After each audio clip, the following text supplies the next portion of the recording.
नमस्कार, मैं हूं अमित सिंह और आप देख रहे हैं फर्स्ट बिहार झारखंड।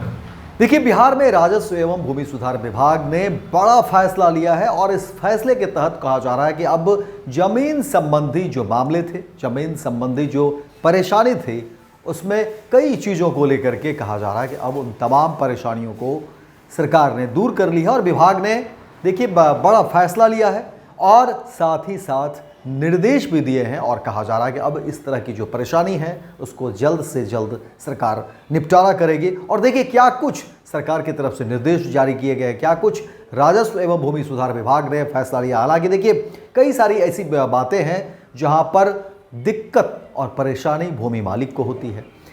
आप किसी भी काम को लेकर के जमीन संबंधी अगर आप कर्मचारी के पास पहुंचते हैं, अंचल अधिकारी के पास पहुंचते हैं, चाहे वो दाखिल खारिज का मामला हो, जमीन संबंधी कोई भी काम हो, आप वहाँ पर भ्रष्टाचार की भेंट चढ़ते ही चढ़ते हैं। यानी भ्रष्टाचार का वो जो दायरा है उसमें आप शामिल होते ही होते हैं। ये बड़ी वजह है और इसको लेकर के सरकार की भी बड़ी कोशिश है कि इन पूरे मामले पर संज्ञान ले, देखें।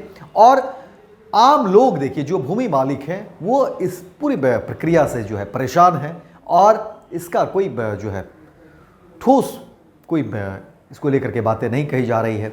ठीक है, शिकायतें होंगी, चीज़ें सामने आएंगी, तभी तो किसी के ऊपर कार्रवाई होगी, लेकिन अमूमन इस तरह की बातें बहुत कम होती है और भूमि मालिक देखिए इन पूरे मामले में जो है परेशान होते हैं। लेकिन जो ताज़ा मामला है, जो नई बातें निकल कर सामने आ रही हैं, उसमें कहा जा रहा है कि देखिए अधिग्रहण का जो मामला है, यानी जमीन अधिग्रहण के मामले में अब पैसे जो है देने की बात है कि अगर स्वामित्व नहीं है, जो स्वामी है जमीन भूमि मालिक वो नहीं है, तो फिर वो पैसा कैसे ट्रांसफ़र होगा, किसको मिलेगा, इसको लेकर के देखिए बड़ी खबर निकलकर सामने आई है। उसमें कहा जा रहा है कि राजस्व एवं भूमि सुधार विभाग ने स्पष्ट कर दिया है कि जमीन अधिग्रहण के बाद भूस्वामी का निधन हो जाता है तो आश्रितों को 50 लाख रुपये से अधिक की राशि के लिए अदालत का सहारा लेना पड़ेगा।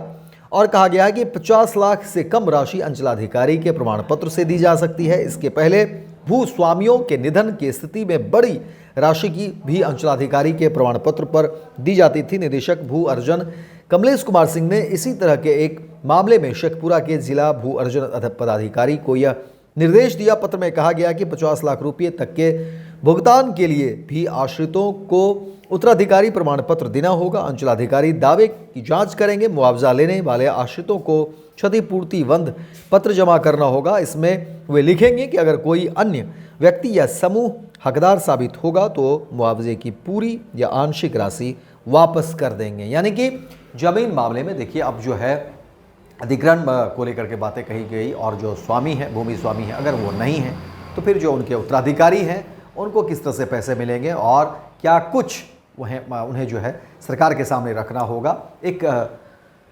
सबूत के तौर पे कि आखिर वही उत्तराधिकारी हैं। और फिर कहा जा रहा है कि ये तमाम जो परेशानी में हो रही थी, अब इन परेशानियों पर जो है निपटारा कर लिया और सरकार की बड़ी कोशिश है कि आगे भी आने वाले जो ज़मीन के मामले हैं उसमें त्वरित कार्रवाई हो और भूमि मालिक को कम से कम परेशानी। गोल, जहां 27 वर्षों के सफर में 17,000 से भी अधिक छात्रों ने डॉक्टर एवं इंजीनियर बनकर भरे सफलता की ऊंची उड़ान, जहां साधारण छात्र भी बिहार टॉपर्स बनकर बना रहे इतिहास। दूरदर्शी शिक्षाविद श्री बिपिन सिंह के मार्गदर्शन में मेडिकल एवं इंजीनियरिंग के लाखों छात्रों के लिए आशा की किरण के रूप में गोल, the result factory, Netaji Subhash medical college एवं हॉस्पिटल में उपलब्ध है रेडियोलॉजी की अत्याधुनिक एवं उन्नत सेवाएं। 4D अल्ट्रासाउंड एवं साउंडलेस 1.5 टेस्ला MRI जैसी हाईटेक जांच उपकरणों से सटीक जांच के साथ कुशल डॉक्टर्स के द्वारा समुचित उपचार की सेवाओं के लिए NSMCH, अम्हारा, बिहटा, पटना।